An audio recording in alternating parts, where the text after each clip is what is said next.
My name is Ruth Carter, and I'm a licensed attorney in Arizona, and I'm also the owner of Carter Law Firm in Phoenix.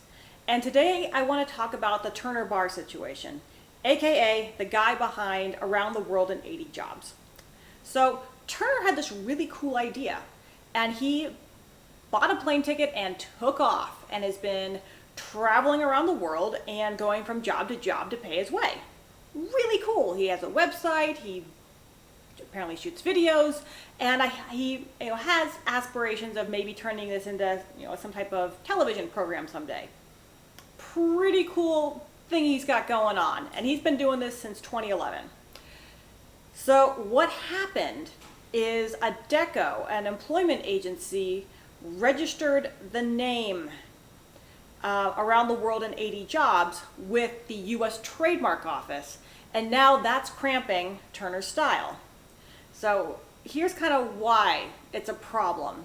So when you have a business and you have a name for your business and you don't register it with the U.S. Trademark Office, you have the exclusive right to use that name in your established market. So if you have a brick and mortar store, it's usually the geographic vicinity of your store. Now that we have the internet and online sales, it gets a little bit more complicated because you probably still have your local vicinity that you have your market, but you may have other established markets in other locations, and that's perfectly fine. Now, if you register your trademark with the U.S. Trademark Office, you get the exclusive right to use your name on your goods or services from coast to coast, regardless of where your actual market is. And if you're in a situation where you've been using your name and then somebody else registers the same name, that's often okay. What happens in that situation is that the person who was using the name first just becomes frozen in their established market. So think of it kind of like a snow globe dropping down over you. So you get the exclusive rights to use your trademark in your established market, but you can never expand beyond it. That actually really happened with Burger King restaurants. There was a mom and pop restaurant that used the name first, and they still exist, and they still have their established market, but Burger King franchises, as we know it, can be everywhere else in the U.S. except for this 20-mile radius around this mom and pop shop. But in Turner's case, it's a little bit more complicated because he only exists online. So it might be really challenging to determine what his market is or was when this other group registered the exact same name. Apparently they've offered him some kind of contract to probably obtain all the rights, which according to Turner isn't worth his while.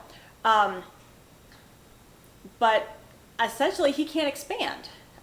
So even if he has an established market, he can't get any bigger, which when your goal is to obtain readership and followers, that's kind of a problem. Now he can keep doing what he's doing, of course, but he might have to change his name. And situations like this are really frustrating because for a lot of people, they don't think to register their name, or it's kind of expensive to do it, whether you're doing it by yourself or hiring a lawyer if you're on an extreme shoestring budget. So a lot of people don't put energy or put a priority on registering their name, and then they end up in these situations where they kind of have it pulled out from underneath them. So when I heard about this story, now I feel bad for the guy, but he's got lawyers and friends of his own who are helping him, so good luck to you. My first thought when I saw his story was to immediately grab my phone and send a message to my friend who has just launched an awesome venture and say, hey, go register your name,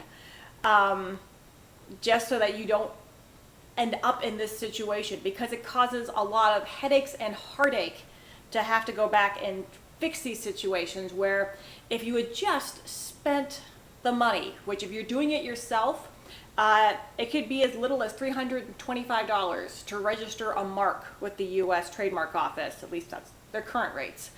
So it's a lot of ramen. I'm not saying it's not expensive for especially people just starting out, but it could be money well spent if you want to avoid being in situations like this. So if you have an idea that you want to grow into a larger venture, please consider registering your trademark early on in the process so you don't end up being the next Turner Barr. I encourage you to follow Turner's situation. He has an Indiegogo account or campaign going to raise money for his legal fees and things like that. It's a story worth watching. I'll be keeping an eye on it. My best wishes to him.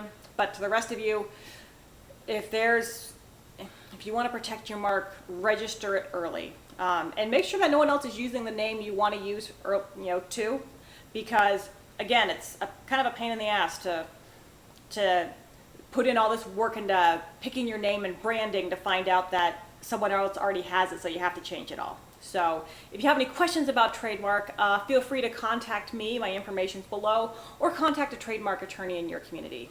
So best of luck to Turner and to all you entrepreneurs out there, and I'll catch up with you later. Take care.